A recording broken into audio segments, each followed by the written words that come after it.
let's get to tonight's demo. I am going to be sharing with you what I know, which may not be much, what I know about painting pansies, the variety of design options, ways to create designs that go well with canvas shapes that you might be interested in working on, because there's lots of different ways, or several different ways you can address that. So let's get overhead and we will get started.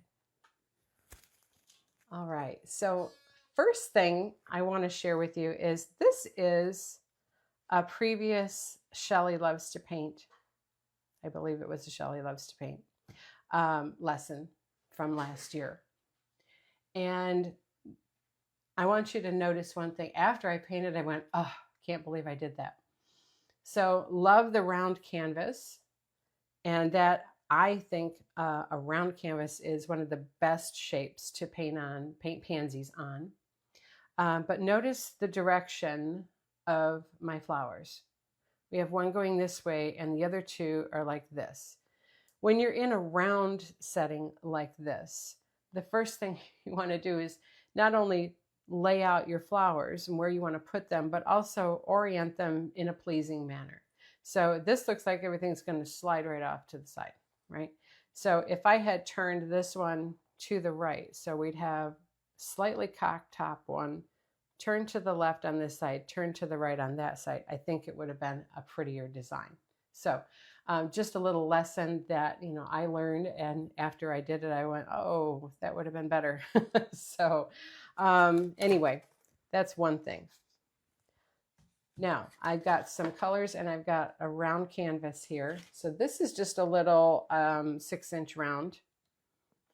All right, and I've got some colors that I've put out here. We're going to work with those in just a minute. Okay, but I want to talk first about the whole concept of laying out a design. So I just kind of sketched here a couple of orientations, right?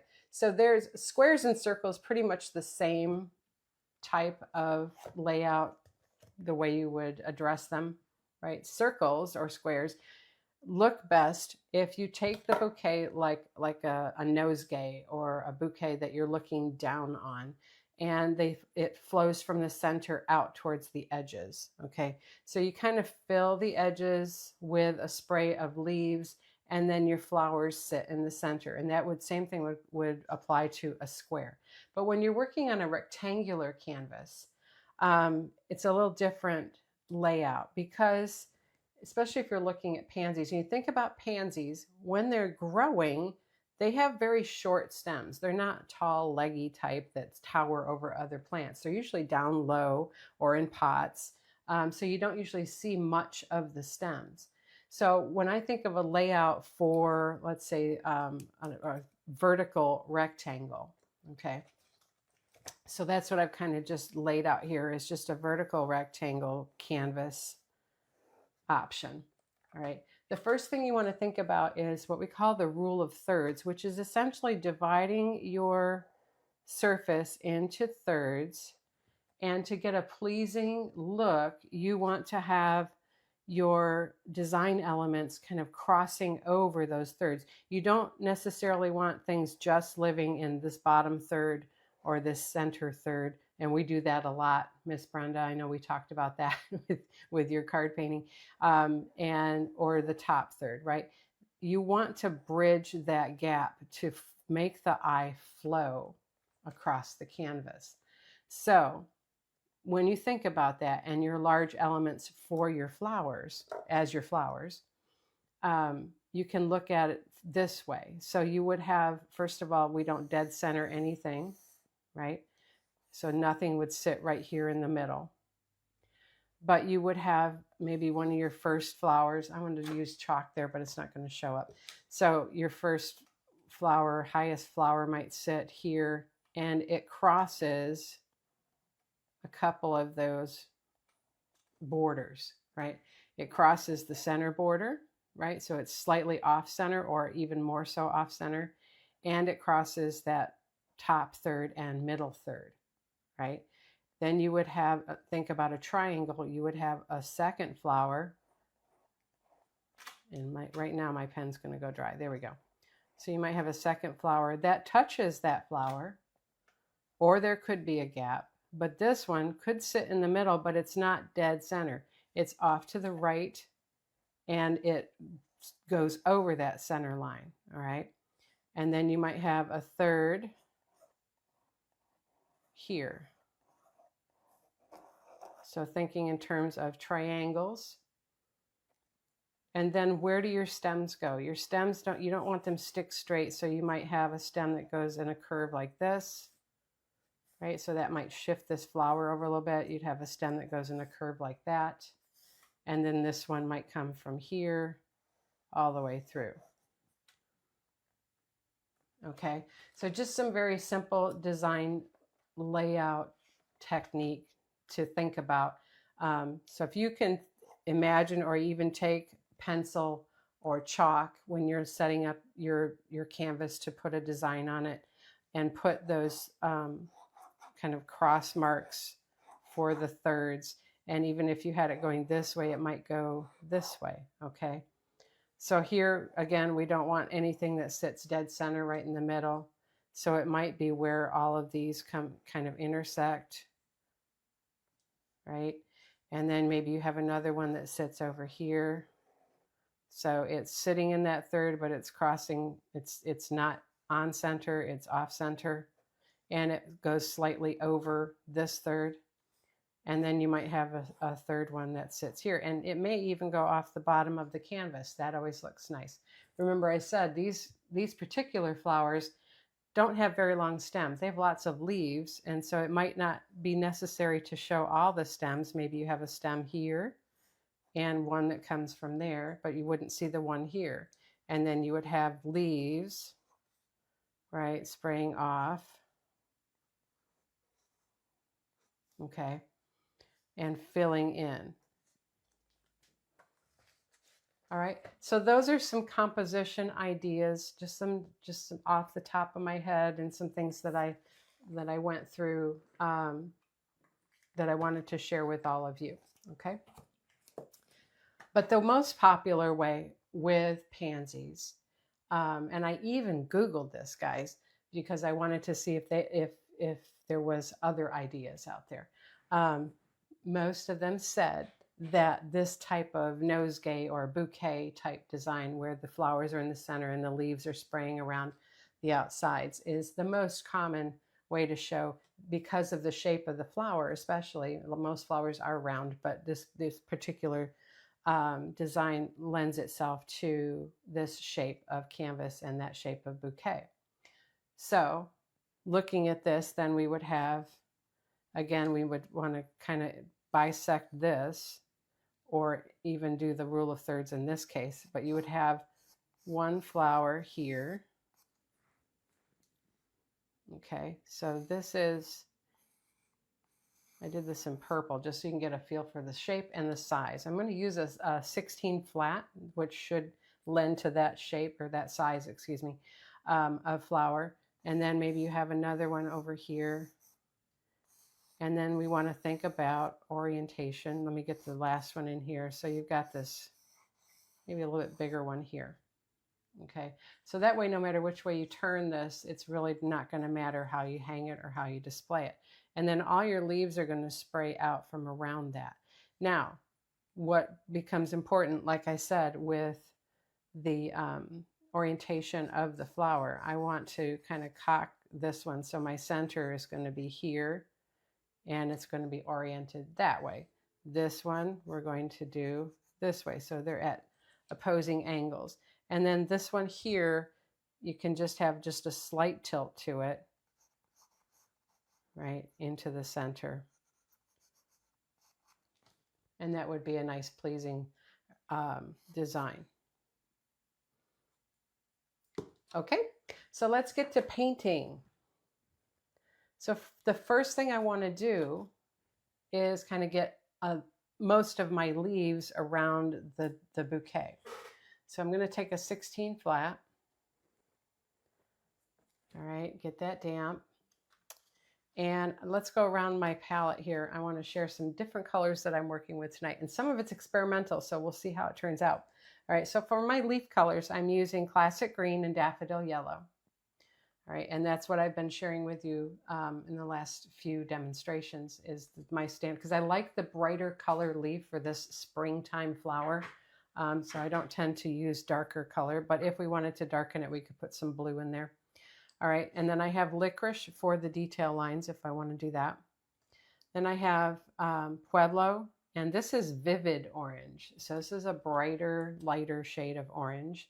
It's got a little bit of opacity to it. So I think they might have put some white or something in it that makes it a little more opaque. So I'm hoping this has some good results. We'll see how it looks. Then we have Juneberry and Bright Pink. All right. And I think I may even experiment with the Juneberry and Orange, but we'll see. Wicker White. And this is Indigo Night.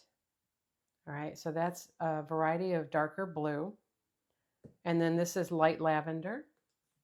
So I was going to put that together with the Indigo Night to see what that looked like. Okay. So let's get started. So 16 flat, I've got that damp, and I want to start with, I think, my darker flower kind of in this, let's put it over here actually. So I'm going to get my lavender and my Indigo Night.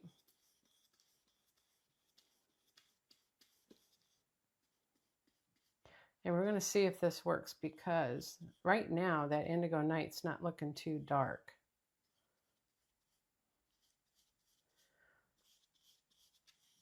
So it might be a little too pastel-y. I'm going to dip into a little bit of white on that lavender. I want that just a shade lighter. Okay. So we'll give this a try and see what we think. Okay. So I'm going to come right in here. We'll come down a little closer here. And I'm going to do my center back petal with the dark color out. I think that's going to be okay. So we will wiggle and stand up to the center. It's kind of a pretty color, actually. You can use, if you don't have Indigo Night, and I know most of you don't, Prussian blue is fine if you want to paint along with me.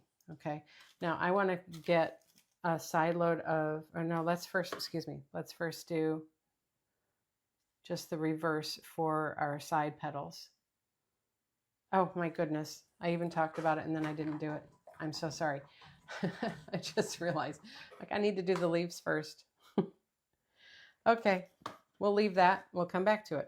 So we start with classic green on the entire brush. All right, and then we want a lighter shade of green on 1/2. So that's where we come over here to our daffodil yellow, and we do 1/2 and 1/2 brush load and work that yellow into the green. Okay, I'm going to get a little more of that green in there. That's better.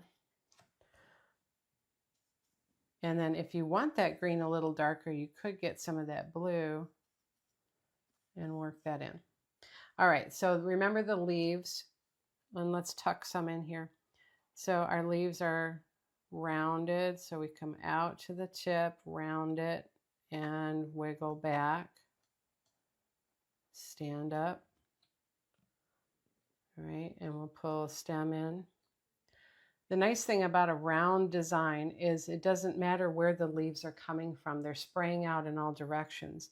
So it gives you kind of that authority to be a little looser with your design, because you just want to pull the stems from the center and they kind of disappear underneath. Just make sure that you cover those when you stroke your flowers. Okay. All right, so let's come through here, round and back. Now I did base coat, just so you know, I forgot to mention, I did base coat my round canvas with yellow ochre and white. All right, I'm going to do a piece of a leaf here. and just tuck that in.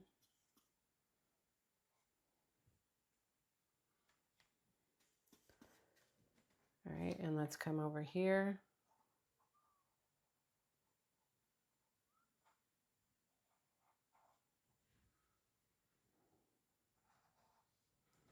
Now, what you want to be careful of is that things aren't stick straight, right? You want them to flow.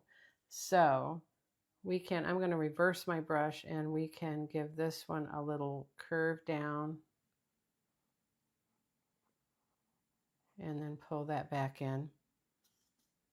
And then your stem goes at a curve like that. So this one was straight, that one's curved. Notice these are curved, that one's curved. And maybe let's put a little piece of one right here and tuck that in.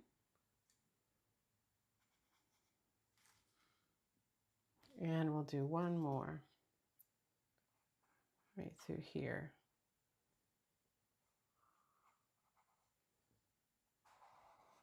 Okay, so then we'll have our flowers overlapping a lot of that. All right, now let's go ahead and come back to our colors we were working with, our blue and light lavender, indigo night and light lavender. It's a tongue twister.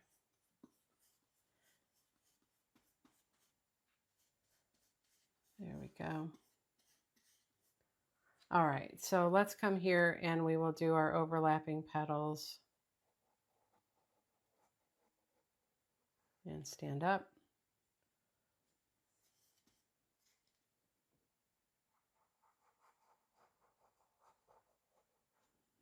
There we go. Now that lavender is looking a little transparent to me, and it might be because I don't have enough paint on my brush, but I'm going to add just a little bit of white to it and restroke that. There we go. So the indigo night has a little bit of a purplish tone to it, and I think it's working well for this.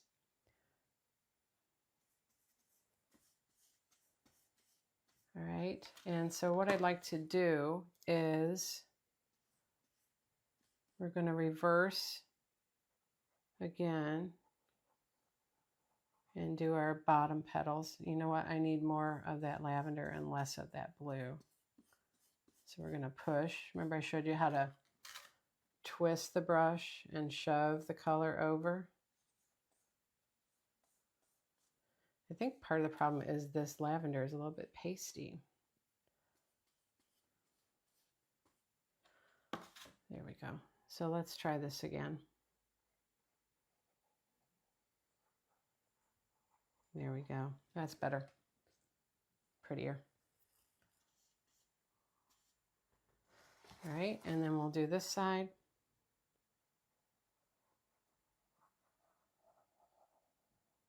There. Okay, so orientation-wise, that's cocked this way. And we're going to just leave that be for now. We'll put the centers on it in just a minute. And I'm going to switch colors here.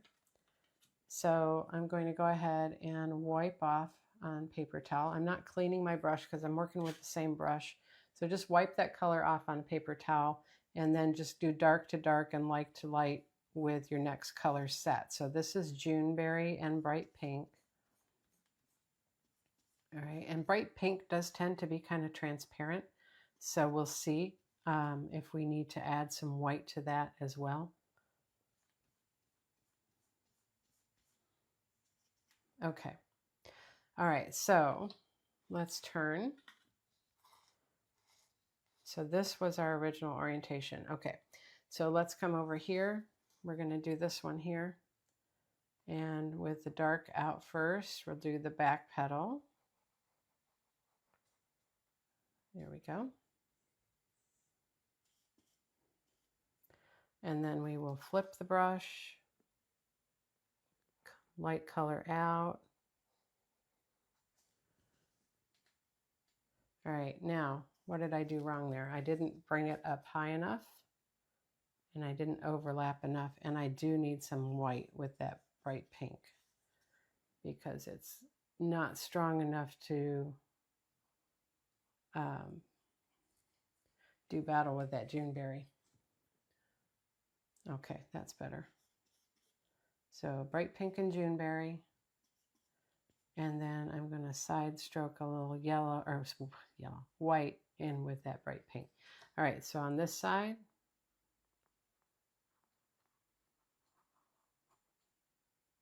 okay.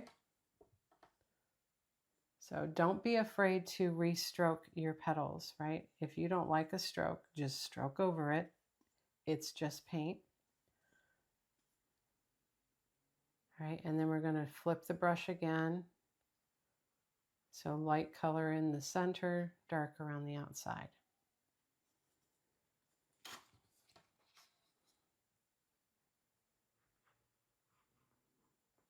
And we do wet on wet. So sometimes you pick up some of those other colors, but there we go. That turned out pretty. All right, wiping off again. Now this is a lot of purple and I don't want brown. So I am gonna go ahead and clean this brush because I'm gonna go to orange next. And I don't want, because purple and orange make brown. So, all right. So these are, remember I said this is vivid orange. This looks a little pasty too. So we might struggle with that. And this is Pueblo. All right. And orientation wise, we're this way. Okay. So I'm just going to split the brush and get both colors. Yeah, that vivid orange is a bit pasty. So what we might want to do, even to brighten that up a little more, is we can get some yellow. And that'll thin it a bit too. Okay, so we're going to come right here.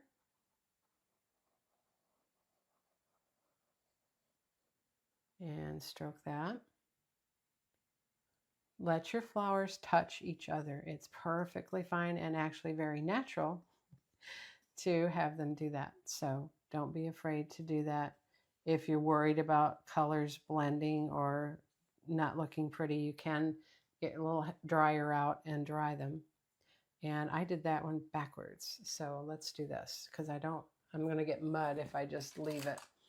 So I can take a clean damp brush and we can take that right off. The beauty of painting with our multi-surface colors is if you've base coated your canvas and it's dried, you can wipe off or clean off any mistakes that you make while that paint is still wet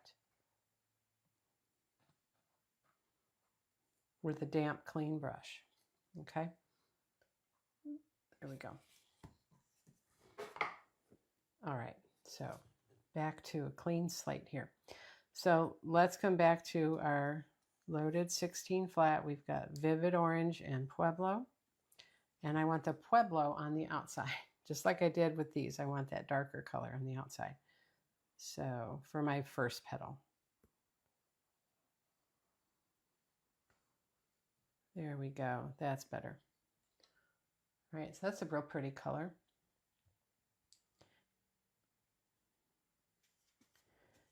Pansies come in just about every color of the rainbow out there. So this works very well.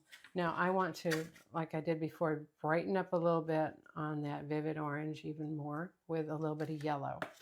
So side stroke some daffodil and then we'll come right here and stroke that next set of petals. That's really pretty. Same thing on this side. There we go. I like this variety. This color combination is going very well. All right, and then we will reverse again and Pueblo down. We will do, now I want to come out a little more, touch that leaf. There we go. And same thing here. Let's overlap a little more. There we go. So touch that leaf and stand up. All right, so there we have a really pretty bouquet. Now, a couple of things. We've got leaves in a triangle. That looks nice. We have a triangle of color, variety of color. Let's now add some details to our flower. So I'm going to take a script liner, 2 script liner with a little bit of water, and we're going to get slightly inky licorice. Okay. And we can come right here from the center and stroke out little fine lines on the 4 petals, not the back one, but the 4 front petals. From the center out.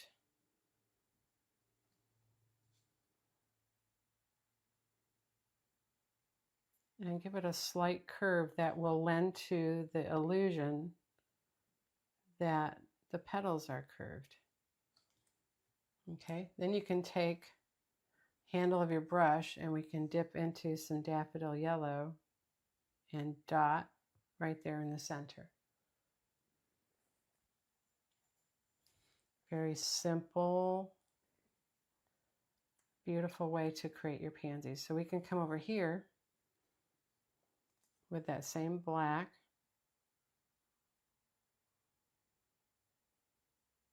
And you don't have to do this on every single one. They don't all have that kind of coloration from the center, but I like it from consistency's sake. If you do it on one, I like to do them on most or all.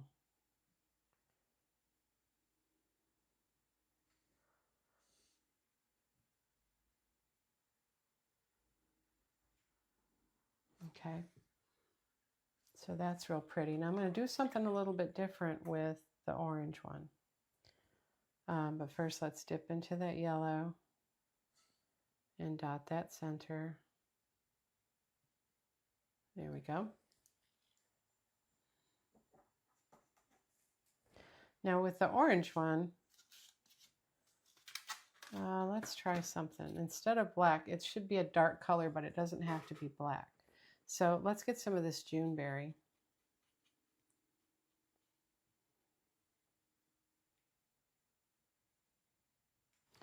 And see what that looks like. That's not dark enough.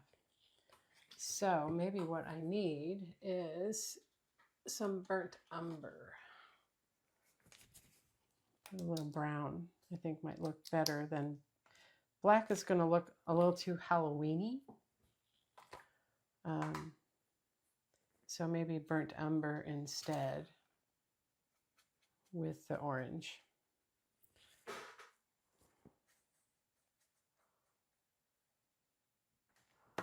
Okay, so let's come in here.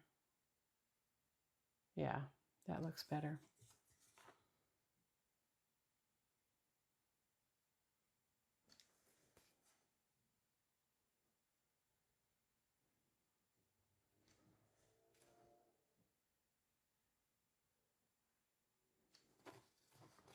Okay.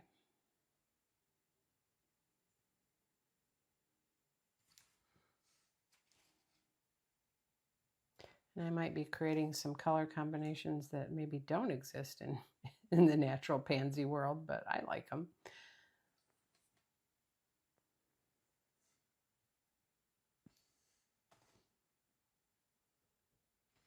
There. And then into the yellow with the handle, dot that center.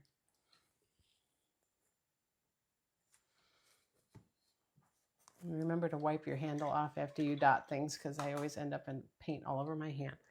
Okay, now the last thing I'd like to do is maybe come in with that same script liner and let's get some of this classic green with a little bit of water and a little bit of yellow.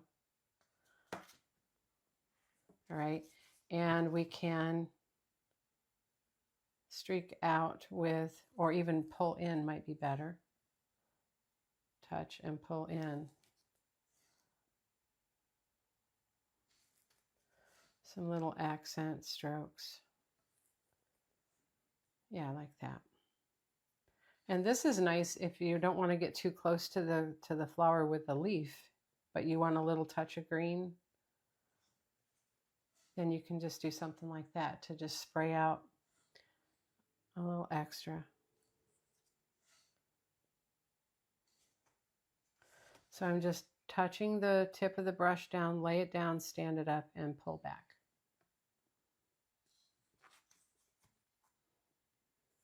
Okay, let's do one right here.